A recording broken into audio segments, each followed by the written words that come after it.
नमस्कार दोस्तों, आज आपका भाई एक बार पुनः आप सबके बीच में आया है। बहुत सारी बातें थी जो मैं उनको लेके आया हूँ आप सबके बीच में।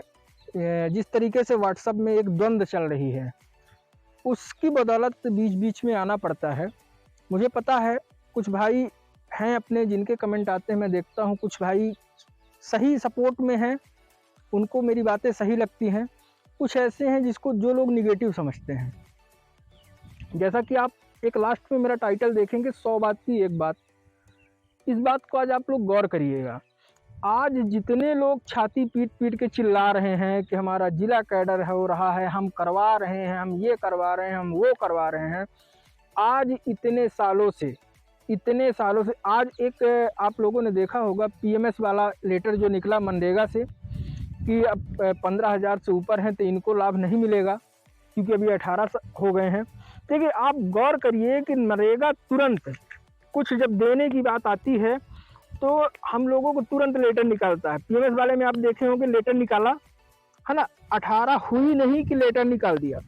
आप गौर करना कि यही नरेगा एक ऐसा है जो कि अदर जो कर्मचारी हैं नरेगा में, उनको संविदा में रखा हुआ है। और आपकी जब भर्ती हुई, हमारी जब भर्ती हुई, जीआरएस की जब भर्ती हुई, उस टाइम पे हम लोगों का कलेक्टर के उस हिसाब से यही था कि रोजगार सहायक पूर्णकालिक संविदा में रहेंगे। और आज ये स्थिति है कि रोजगार सहायक अंशकालिक संविदा में है। ठीक, जब इसके संबंध में जब लेटर निकला, इसके संबंध में जब चर्चा हुई, तो चर्चा के दरमियान एक स्थिति निर्मित हुई। जितने भी अध्यक्ष महोदय थे, आज जो लोग, कोई ये कहता है मुझे चंदा नहीं मिल रहा, कोई ये कहता है मुझे संघर्ष राशि नहीं मिल रही, कोई ये कहता है मैं ये कर रहा हूँ, कोई ये सेल्फी ले रहा, कोई वो सेल्फी ले रहा। आपको काम की बात बता दूं, यही अध्यक्ष महोदय जब जीआरएस को अंशकालिक किया गया था तब कहाँ थे? तब अंशकालिक का तब आपने विरोध क्यों नहीं किया कि मेरी भर्ती जब संविदा में हुई तो हम अंशकालिक कैसे हो गए? जब कोई लेटर नरेगा से निकलता था और उसमें कहते थे कि रोजगार सहायक को छोड़ के, तब आप कहाँ थे? जब वेतन वृद्धि के आदेश निकलते थे नरेगा से अदर कर्मचारियों के, तब आप कहाँ थे? तब क्यों विरोध नहीं किए? चाहे वो उसमें कोई भी अध्यक्ष हो। आज तक रोशन भाई एक्टिव थे, इस हड़ताल से पहले रितेश भाई एक्टिव हुए, हड़ताल हुई, जीआरएस भाइयों ने साथ दिया, संघर्ष का नतीजा आप सबके सामने है। लेकिन इसके पहले 12 साल तक आप थे, आप सब थे, हम सब थे, लेकिन आप वहां पे बैठे थे। और जब अंशकालिक हुआ तब आपने विरोध नहीं किया। अगर आज अंशकालिक की जगह पूर्णकालिक होते तो ये रोना नहीं रोना पड़ता। पूर्णकालिक होते तो आज सचिवों के समान वेतन होता। आज डायरेक्ट आप जिला संपर्क की बात कर रहे हो, पूर्णकालिक नहीं हुए। ठीक है, हमारा आप सबका मांगना हक है। भगवान करे भोलेनाथ की जितनी घोषणाएं हुई हैं, वो घोषणाएं हम लोगों के लिए एक वरदान साबित हो, सभी का आदेश निकले। लेकिन ये हकीकत है, अगर शुरू से सिस्टमैटिक ढंग से लड़ा जाता तो आज इतने सालों तक इतना संघर्ष नहीं झेलना पड़ता जितना झेला गया है। सब लोग जाते हैं, फोटो खिंचाते हैं, फोटो खिंचा के चले जाते हैं।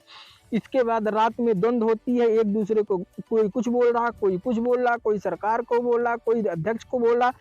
मतलब किसी की कोई सीमा नहीं, किसी की कोई मर्यादा नहीं, जिसके जो मन में आता है वो बोलता है सब। अब ये भी समय, अब देख रहे हैं, सभी लोग देख रहे हैं कि रितेश अभी भी अलग रास्ते में जा रहे हैं, रोशन अभी भी अलग रास्ते में जा रहे हैं, सिर्फ श्रेय लेने के चक्कर में। जबकि बोला गया है कि एक बार एक होके जितनी घोषणाएं हुई हैं उन सब का आप लोग एक होके आदेश करवा लो, यही बहुत बड़ी जीत है।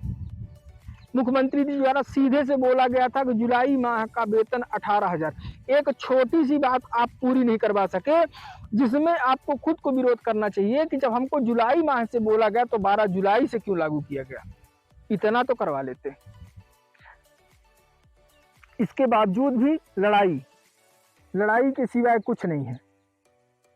मेहनत किसी की, श्रेय कोई लेने में लगा है। जो असल मायने में मेहनत किया प्रकाश कौरव भाई, वो पीछे हैं, उनका खुद का पता नहीं। तो ऐसा क्यों कर रहे हो? इस तरीके में आप अपने अधिकारी को, अपने जितने भी लोग हैं सबको दिखा रहे हो कि हमारे में फूट है ना। और उसी फूट का किसी भी संविदा वालों की महापंचायत हुई तुरंत आदेश, आंगनबाड़ी की महापंचायत हुई 10 दिन में आदेश, आशा कार्यकर्ताओं की महापंचायत हुई देखना 10 दिन में आदेश, सचिवों की महापंचायत होने वाली है देखना 2 से 4 दिन में आदेश। मतलब जितनों का और आपका आदेश न होने की वजह है, सबसे बड़ी चीज है फूट। अगर फूट नहीं होती तो ये नहीं होता। रही बात मेरी, तो मैं जो बोला हूं इस बात को आप गौर करना कि जितनी ये लड़ाइयां हुई हैं, अगर जितने पहले आदेश हुए हैं जिसमें ये लिखा रहता था कि इनको छोड़कर, अगर ये चीज आप पहले से कलेक्ट किए होते तो शायद आज ऐसा नहीं होता जो हुआ है, शायद इतना संघर्ष नहीं करना पड़ता। इसी आप सभी के मैसेज, आप सभी के व्हाट्सएप ग्रुप को मैं देखा, देखने के बाद मन में एक पीड़ा सी उठी। इस बदौलत ये बात मैं बोला हूँ, किसी को बुरी लगी होगी, किसी को अच्छी लगी होगी, मुझे पता है, लेकिन ये हकीकत है। हर जीआरएस जानता है कि अगर शुरू से जिस तरीके से आदेश निकलते थे जीआरएस के खिलाफ, अगर उन आदेशों का शुरू से विरोध किया जाता तो शायद आज ये स्थिति निर्मित नहीं होती और इतना संघर्ष नहीं करना पड़ता जितना संघर्ष आज करना पड़ा है। हर किसी के आदेश में लिखा है कि हर साल वार्षिक वेतन वृद्धि, आपके आदेश में कहीं नहीं लिखा है। और अंत तक में इस लड़ाई की बदौलत ये हो जाएगा कि आप 9 थे, 9 से बाद 18 में रुक जाओगे और इस तरीके में ना तो आपका जिला संवर्ग होगा, ना आपकी वेतन वृद्धि होगी, ना आपके वेतन में गणना होगी, ना आपका ट्रांसफर नीति होगा, कुछ नहीं होगा। सिर्फ एक हवा बना रह जाएगा, जिला संवर्ग जिला संवर्ग जिला संवर्ग, बाकी कुछ नहीं होगा। क्योंकि सबको दिख रहा है कि आप सब, हम सब कितने ईमानदार, फूट तरीके से ईमानदारी से लड़ रहे हैं, फूट डाल के ईमानदारी से लड़ रहे हैं, दिखा के कि हम कितने ताकतवर हैं, अगला कितना ताकतवर है।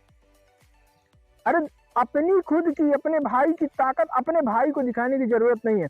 ताकत ही दिखाना है तो एक होके सबको दिखाओ ना, अपना आदेश कराओ ना। उसमें ताकत क्यों नहीं दिखा रहे हो? जहां दिखाना है वहां नहीं दिखा रहे हो, जहां नहीं दिखाना है व्हाट्सएप ग्रुप में ताकत दिखा रहे हो, अपनी अपनी फोटो डाल के ताकत दिखा रहे हो। आज 1 महीने हो गए घोषणा हुए, फोटो के सिवाय कोई फायदा हुआ है? एक आदेश कैंसिल न करा पाए। एक 12/7 से वेतन लागू हो, उसको 1 जुलाई से लागू न करा पाए। फरवरी से जिनकी वेतन रुकी थी उनके वेतन को आज एक आदेश न करवा पाए कि उनका वेतन दिया जाए। काहे का फोटो, काहे की फोटो डाल रहे हो फालतू में? तो इन सब बातों को लेकर आज मैं आप सबके बीच में आया था। हो सके तो वीडियो को सभी जीआरएस भाइयों तक आप लोग शेयर करें, लाइक करें, सब्सक्राइब करें, वीडियो को पूरा देखें। जो भाई वीडियो पूरा नहीं देखता उसको समझ में नहीं आता है। इसी के साथ मैं अपनी वाणी को विराम देता हूं। जय हिंद, जय भारत, जय जीआरएस संघ।